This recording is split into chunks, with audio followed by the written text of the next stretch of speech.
Hello दोस्तों, भारतीय Airtel के बारे में डिटेल्ड एनालिसिस करेंगे। इन्वेस्टर्स डे यहाँ पर प्रेजेंटेशन हुई थी और इंपॉर्टेंट चीजें हम लेकर आए हैं। बिजनेस से जुड़े हुए अपॉर्चुनिटी क्या है कंपनी में, उसको हम समझेंगे। क्या टारगेट्स दिए हैं लीडिंग ब्रोकरेजेस ने इस इन्वेस्टर डे प्रेजेंटेशन के बाद, सब कुछ हम जानेंगे। सबसे पहले हम शेयर प्राइस देखें। हम देख सकते हैं इस इवेंट के बाद शेयर प्राइस ने पॉजिटिवली रिएक्ट किया। 27 पॉइंट से ज्यादा शेयर प्राइस बढ़ा है, लगभग 4%।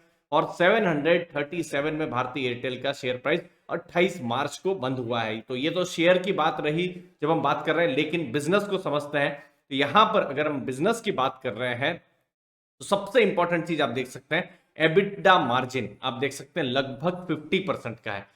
एक चीज है भारतीय एयरटेल में कि डेट ज्यादा है, तो नेट डेट बाय एबिटा जो है 2.67 टाइम्स है। तो इसको आपको ध्यान में रखना है। ये एक तरीके से आप कह सकते हैं एक टर्न अराउंड स्टोरी की तरह है कि कंपनी एक बहुत बड़ा, जो जियो का जब रेवोल्यूशन आया था तो किस हिसाब से डिस्ट्रप्शन हुआ था पूरे स्पेस में, तो भारतीय एयरटेल कहीं ना कहीं एक सर्वाइवर बन के उभरा है।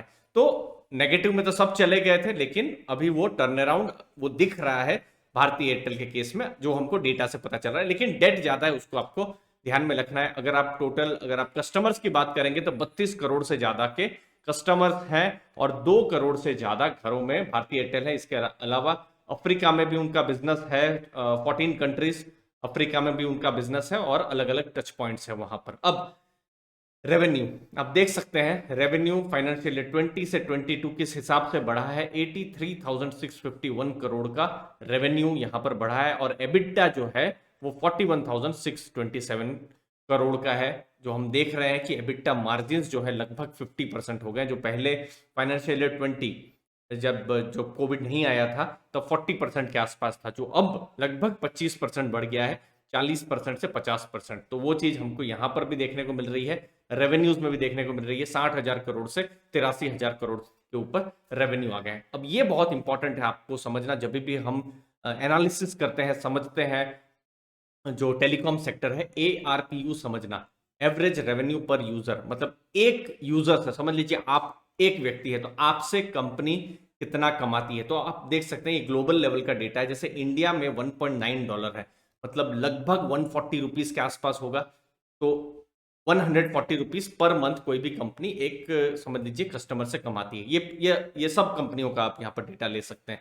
लेकिन अगर आप यूएस की बात करें तो यूएस में ये लगभग $36.7 के आसपास है, अप्रोक्सीमेटली 2700 रुपए।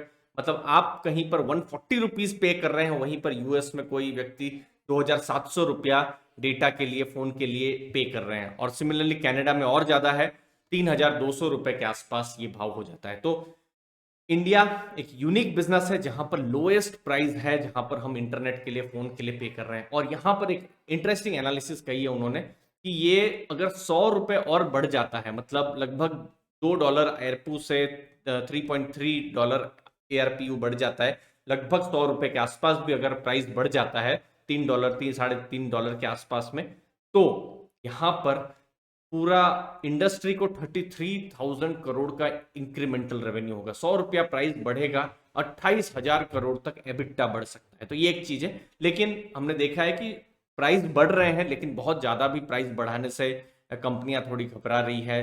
तो ये एक चीज है, थोड़ा सा प्राइस सेंसिटिव मार्केट हो जा रहा है। तो भारतीय एयरटेल का एआरपीयू देखें तो अभी 163 है, जो कि एवरेज से तो बहुत ही ऊपर है। और इंपॉर्टेंट चीज है इन्वेस्टर्स के लिए कि ये बढ़ रहा है।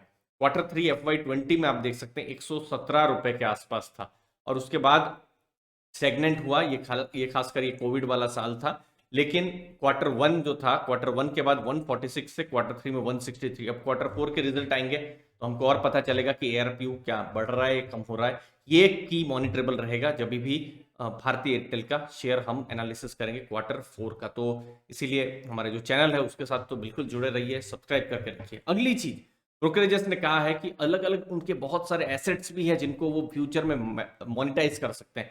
डेट चूंकि ज्यादा है तो डेट को कम भी किया जा सकता है। जैसे इंडस टावर्स है, लगभग $8.9 बिलियन का मार्केट कैप है। एनएक्सटीआरए है, जो डेटा सेंटर का नेटवर्क है, उसका 1 बिलियन से ऊपर का डॉलर का उसका ऑलरेडी मार्केट जो है उसका वैल्यूएशन है। फिर बांग्लादेश में जो है बिजनेस, तो का भी एक अच्छा खासा यहाँ पर वैल्यूएशन है। तो ये सब चीजें हैं। तो टारगेट्स ब्रोकरेजेस ने दिए हैं, जैसे आईसीआईसीआई डायरेक्ट ने 860 का टारगेट दिया है, सीएलएसए ने रिसर्च करी है तो 915 का टारगेट दिया है, जेफरीज ने 860 का टारगेट दिया हुआ है। तो क्या टारगेट आएगा हमको फ्यूचर में ही पता चलेगा। ये सब फंडामेंटल टारगेट से, इसको आप टेक्निकल टारगेट्स के साथ कंफ्यूज नहीं करिएगा।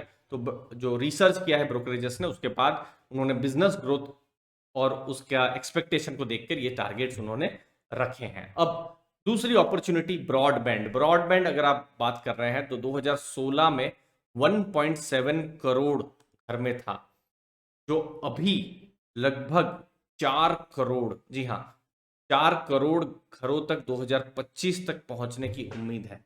ये एक बहुत बड़ा, एक तरीके से हम देख सकते हैं जंप हो सकता है फ्यूचर में। इस मोमेंट में अगर हम बात करें, ऑलरेडी 1 करोड़ घर जुड़ चुके हैं 1.7 करोड़ से, अब 2.7 करोड़ तक अभी 2022 का डेटा है। तब 1 करोड़ घर, आप सोच सकते हैं कितना बड़ा नंबर है। 1 करोड़ घर 6 सालों में जुड़े हैं ब्रॉडबैंड के साथ, और ये और ज्यादा नंबर बढ़ सकता है जैसे जैसे समय जाएगा। तो टोटल अभी आप देखेंगे तो टोटल 2.7 करोड़ घर तक ब्रॉडबैंड पहुंच चुका है, और ये एक बहुत बड़ी अपॉर्चुनिटी है। वर्क फ्रॉम होम बहुत बड़ा एक था, फिर बच्चे स्कूल में नहीं, घर में काम कर रहे थे, तो ब्रॉडबैंड का एक ग्रोथ हुआ है। लेकिन ये ग्रोथ भी भविष्य में और एक्सलेरेट करेगा, इसका एक्सपेक्टेशन है। फिर उनका फोकस रहेगा ही क्वालिटी कस्टमर्स के लिए। मोबाइल और नॉन मोबाइल कस्टमर से भी उनका ज़्यादा से ज़्यादा रेवेन्यू आ रहा है, तो ऐसा नहीं है सिर्फ मोबाइल पर ही उनका फोकस है। तो अलग अलग वो डाइवर्सिफाई कर रहे हैं अपने रेवेन्यू को। कंपटीशन के साथ अगर आप देखें तो मोस्टली अगर आप देखेंगे तो अभी नंबर 1 और नंबर 2 प्लेयर जैसे भारतीय, दोनों कन्वर्ज कर रहे हैं।